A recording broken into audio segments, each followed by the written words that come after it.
Buenos días, señores estudiantes. En esta oportunidad vamos a estudiar al intestino, tanto delgado como grueso. Aquí podemos observar el tubo digestivo que está formado por la cavidad bucal, la faringe, el esófago, el estómago, el duodeno, el yeyuno ilio, el apéndice, el ciego, colon ascendente, colon transverso, colon descendente, colon sigma y recto. Aquí en la parte derecha tenemos a Gaspar Baudouin, médico y botánico suizo, creador de un sistema de clasificación que lo utilizó tanto en la botánica como en la anatomía. Lo recordamos porque dejó su nombre a la válvula ileocórica, también llamada barrera de los boticarios o válvula de Baudouin. El intestino delgado va a tener 3 segmentos: el duodeno, el yeyuno y el ilio. El intestino conformado por el duodeno, que ya fue estudiado, lo único que debemos recordar es que el duodeno va a iniciarse a nivel del píloro y va a terminar en el ángulo duodeno yeyunal de Treitz. El duodeno está pegado a la pared posterior y su meso va a adherirse al peritoneo parietal, al cual vamos a denominar fascia de Treitz. A partir del ángulo duodeno-yeyunal se va a dividir el aparato digestivo en alto y aparato digestivo bajo. El yeyuno ilion es la parte libre, es decir, que va a tener un meso que le va a permitir movimientos de peristalsis y el avance del bolo alimenticio. Al primer segmento después del duodeno se denomina yeyuno, que significa vacío o sobrio. Es decir, que los anatomistas antiguos no encontraban contenido intestinal y pensaban que el individuo se había muerto en ayunas. Y la parte distal se va a denominar ilio, del griego ilein, que significa torcido o encorvado. De las dimensiones. El intestino delgado va a tener aproximadamente 6,5 metros, del cual el yeyuno va a constituir aproximadamente 2,5 metros y el ilion 3,5 metros. Va a tener 3 centímetros de diámetro a nivel de yeyuno, 2 a 2,5 en la parte final. En esta imagen podemos ver las asas intestinales que van a estar contenidas en el marco colónico. Aquí vemos la luz del intestino delgado y la longitud de este órgano. Entonces podemos concluir que el intestino es un órgano tubular, músculo seroso mucoso, interviene en la digestión, absorción y secreción. Entonces es un órgano tubular que va a tener la primera cubierta externa, la serosa, luego vamos a tener una capa muscular con fibras longitudinales y circulares. En medio de estas 2 capas se va a encontrar el plexo mientérico de Auerbach. Luego vamos a tener la submucosa y la mucosa. En la submucosa también vamos a encontrar un plexo, el plexo submucoso de Meissner. Y finalmente la capa mucosa, que tiene una característica muy importante. Va a tener los pliegues circulares o válvulas conniventes, luego va a tener las vellosidades intestinales y las microvellosidades que van a estar en las células denominadas enterocitos. De tramo en tramo vamos a encontrar las células caliciformes que van a secretar moco. Entonces podemos imaginar que con los pliegues circulares, las vellosidades y las microvellosidades vamos a tener una superficie amplia de absorción. El intestino delgado va a estar pegado a la pared posterior de la cavidad abdominal gracias a su meso. El mesoenterio, meso del intestino, simplemente, como ya hemos definido en peritoneo, es el plegamiento de 2 hojas peritoneales que envuelven al tubo digestivo y lo unen a la pared posterior de la cavidad abdominal. Este mesenterio tiene su inserción a nivel de la vértebra lumbar 1, lado izquierdo. Algunos autores dicen entre lumbar 1 y 2 en el disco, y va a tener una forma de S itálica que va a pasar por la columna lumbar hasta llegar a la articulación sacroiliaca. Va a medir entre 15 y 18 centímetros. Entonces, como es el adosamiento de dos hojas, izquierda y derecha, este mesenterio va a tener un contenido. El contenido va a ser la arteria mesentérica superior, la vena mesentérica superior, el plexo mesentérico, los vasos linfáticos, la grasa intramesentérica.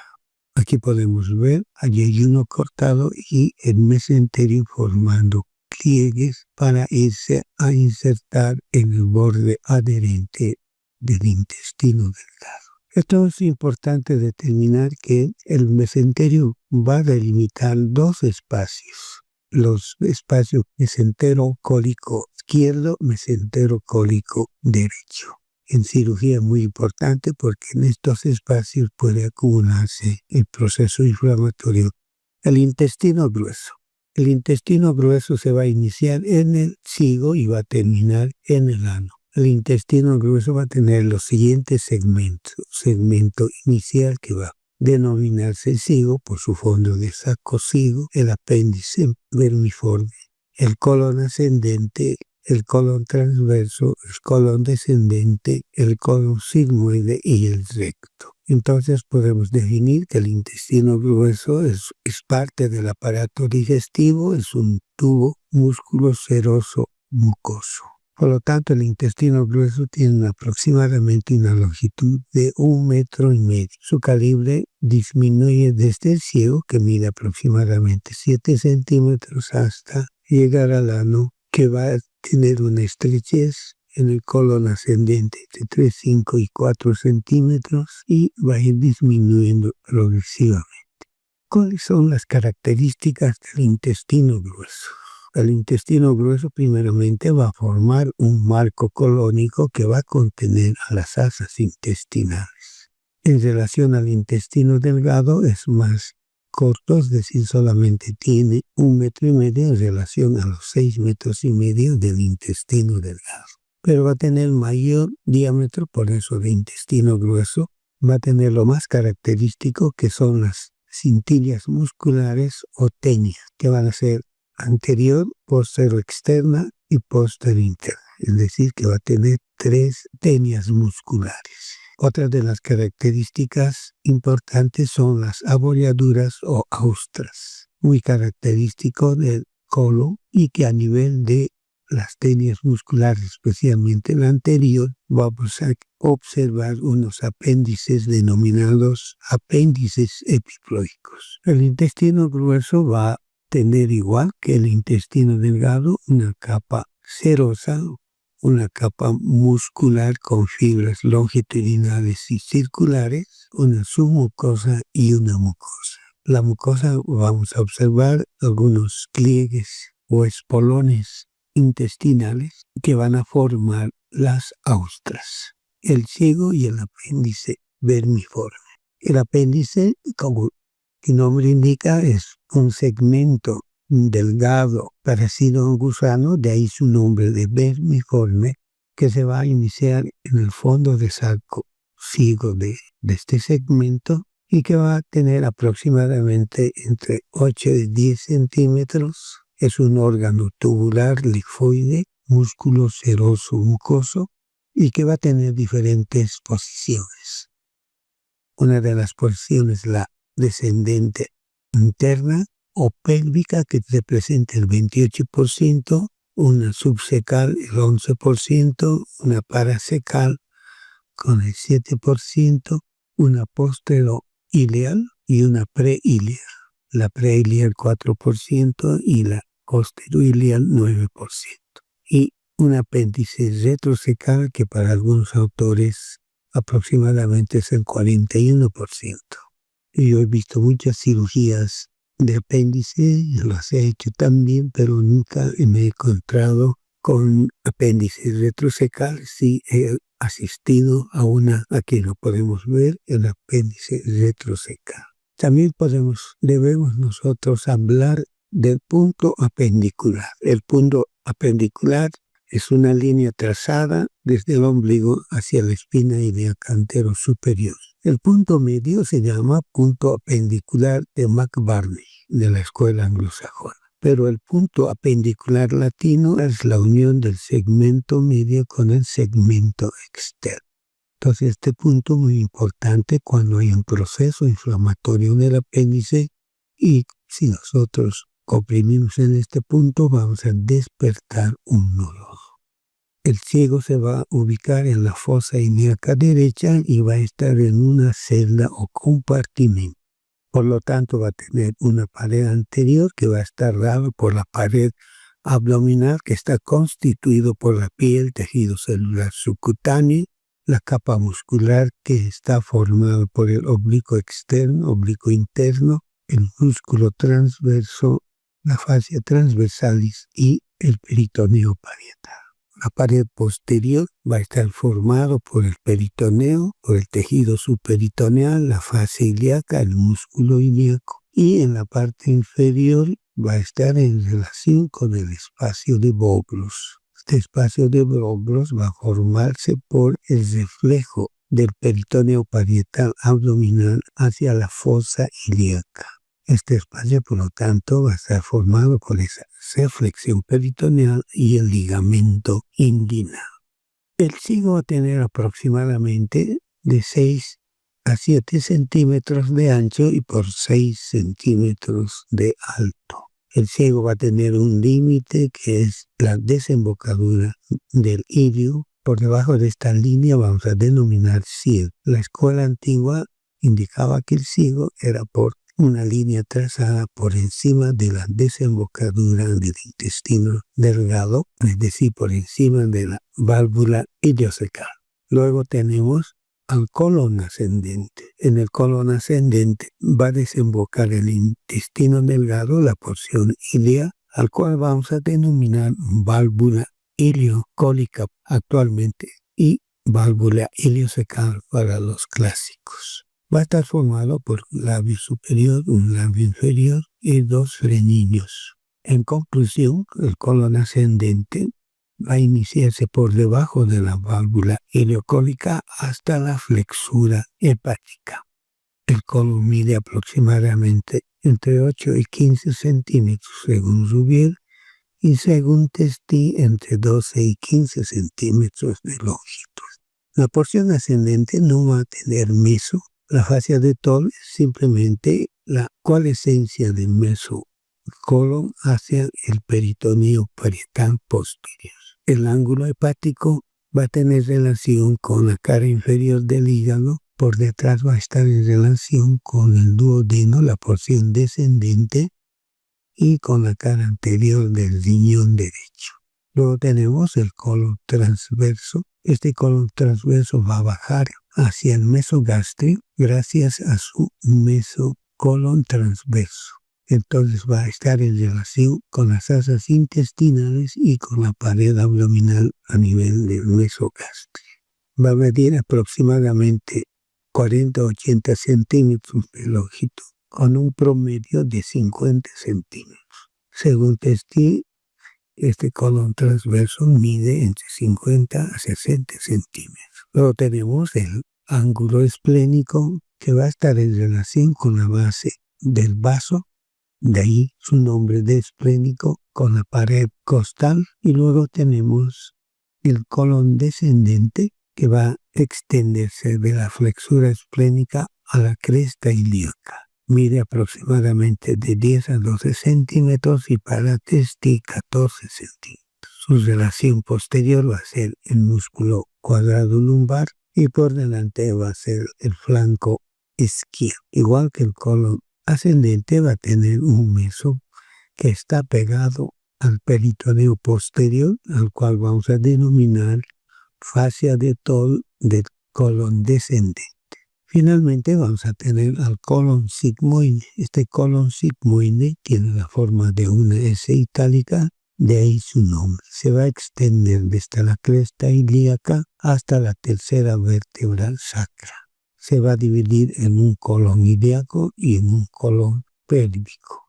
Va a medir aproximadamente entre 35 a 40 centímetros, según Testi, de 35 a 45 centímetros. Luego tenemos al recto, que tiene aproximadamente entre 12 y 15 centímetros.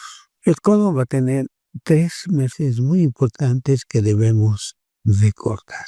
Tenemos al mesoapéndice. El mesoapéndice es el pegamento de 2 hojas peritoneales que va a pegar el apéndice hacia la pared posterior de la cavidad abdominal y va a contener la arteria apendicular, que es muy importante reconocerla y ligarla a la hora de hacer una apendicectomía.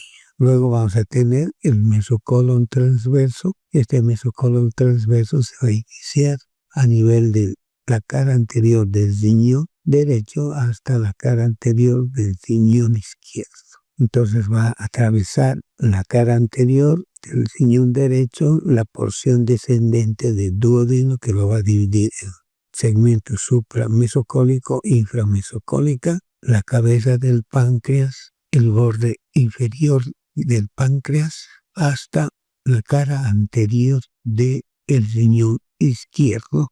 Este mesocolon va a formar en el extremo derecho el ligamento frenocólico derecho y el ligamento renocólico izquierdo, que también se llama sustentaculum lienis. El otro meso de importancia es el mesosigma, que también es muy amplio y va a contener en sus 2 hojas parte de la arteria mesentérica inferior, especialmente el tronco de las sigmoideas y de la arteria rectal. Va a tener una inserción oblicua que va a seguir a los vasos arteriales ilíacos externos, la ilíaca primitiva o común, y un segmento vertical que va a partir de esta división de las ilíacas, va pasando por el promontorio hasta la tercera vértebra sacra. Entonces es muy importante reconocer estos mesos que le dan movilidad al apéndice, al colon transverso y al colon sigmoide. La irrigación del intestino es muy importante. El intestino delgado va a estar irrigado por la arteria mesentérica superior, que va a tener un segmento extramesentérico. Este segmento extramesentérico nos va a dar las ramas pancreático-duodenal izquierda inferior, la pancreática inferior de Testi. Va a ser una pinza a la tercera porción del duodeno, la pinza vascular entre la aorta y la mesentérica superior. En el espesor del mesenterio va a dar de 12 a 15 ramas intestinales. Estas ramas intestinales van a formar arcos de primer orden, arcos de segundo orden, arcos de tercer orden y vasos rectos que van a ir a irrigar a través del borde adherente del intestino. Entonces la arteria mesentérica nos va a dar arterias, la cólica media, la cólica derecha, superior, en algunos casos cólica inferior, y su rama terminal, la denominada ileocólica. Los autores clásicos indicaban que esta arteria se debería denominar ileocólica seco apendicular. El intestino grueso va a estar irrigado, como podemos ver, y el apéndice por las arterias apendiculares, el cigo por las arterias secales anterior y posterior, el colon ascendente por la arteria cólica derecha superior e inferior, el colon transverso va a estar irrigado por la arteria cólica media, que se va a dividir en una rama izquierda, una rama derecha, formando el arco vascular de Trumo para la escuela anglosajona y para la escuela latina el arco de Diolano.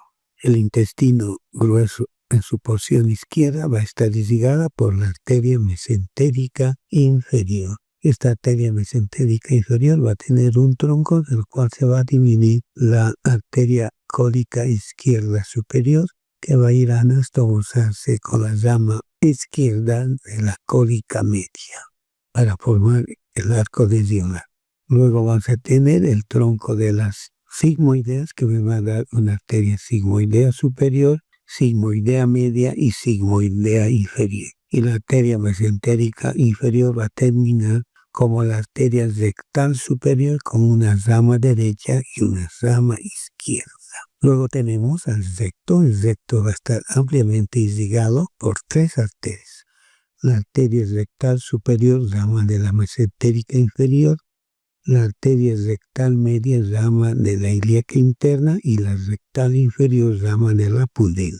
Es importante también determinar las zonas avasculares. Se denomina avascular aquellos segmentos que tienen una pobre irrigación, que para los cirujanos es de crucial importancia, porque cuando realizan anastomosis en esos segmentos avasculares no va muy bien y puede haber dehiscencia de suturas. Por ejemplo, vamos a tener la zona vascular de Través, que está formada por la última rama iliar que se va a anastomosar con la cólica. Entonces, este segmento se denomina zona avascular de Treves. Luego tenemos el punto avascular de Griffith, que va a ser el segmento donde se van a anastomosar la arteria cólica izquierda superior con la rama izquierda de la cólica media o de la cólica derecha en su caso. Luego tenemos otro punto, el punto de Schudek, y este punto de Schudek está determinado por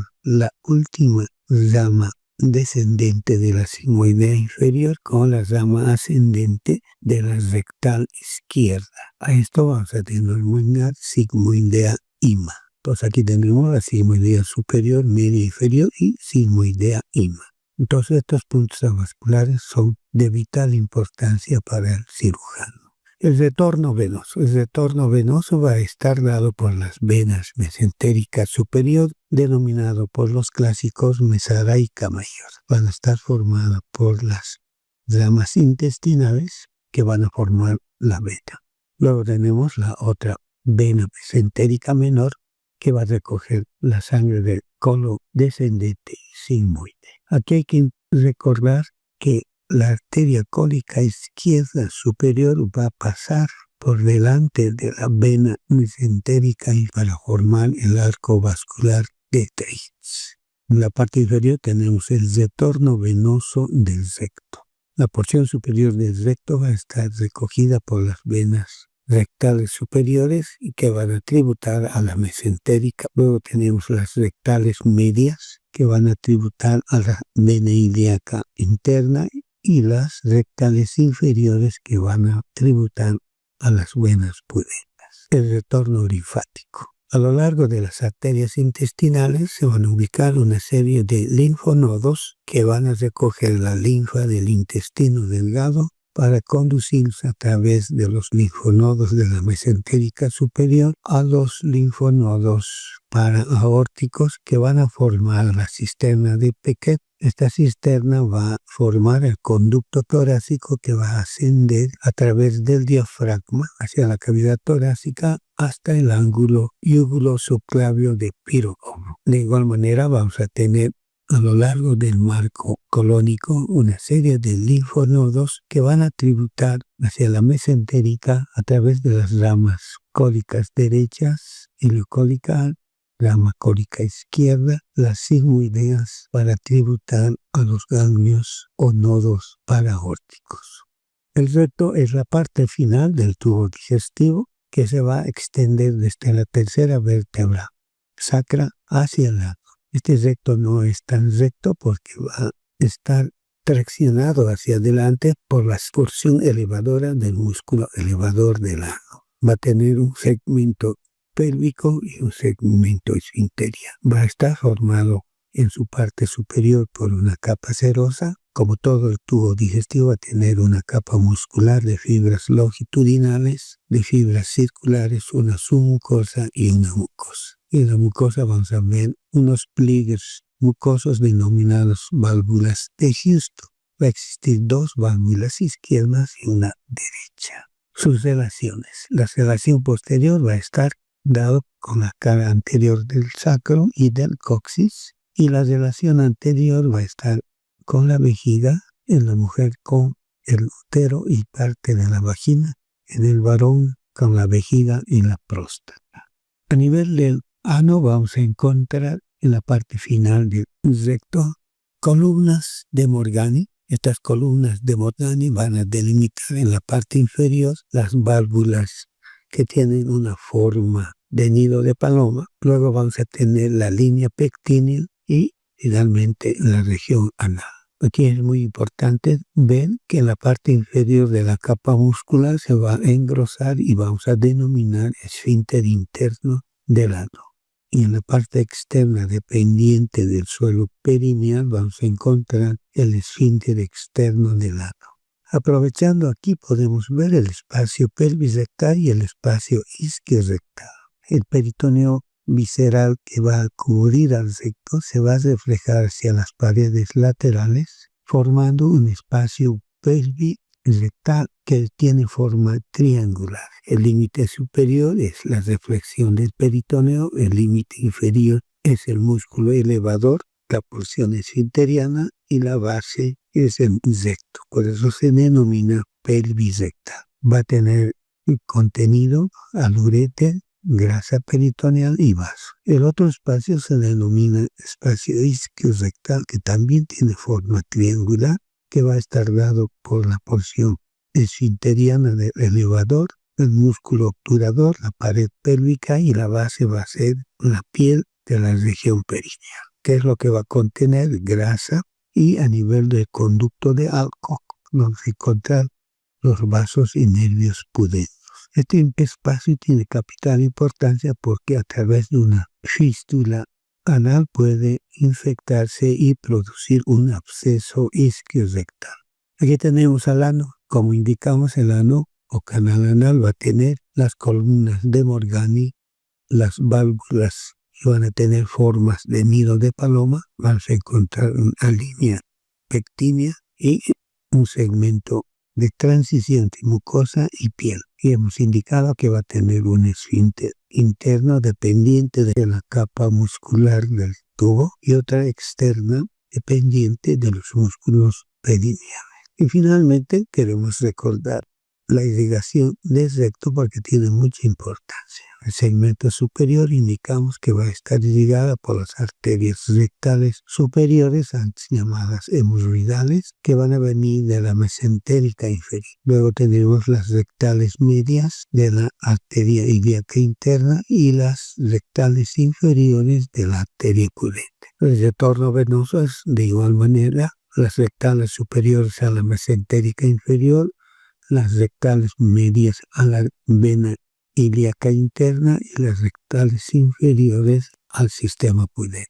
Es muy importante esto porque las venas rectales medias van a ir a la ilíaca interna, de la ilíaca a la cava inferior y de la cava inferior al corazón. Entonces ya no va a pasar por la barrera hepática. Por lo tanto, este conocimiento es muy importante para colocar los supositorios para que sean absorbidas por la mucosa rectal y vayan por las venas rectales medias hacia el sistema de las ilíacas y cava para llegar al torrente sanguíneo general y los medicamentos puedan hacer su acción inmediata y no sufran biotransformación por el hígado. Muchísimas gracias, espero que esta lección les sirva como guía.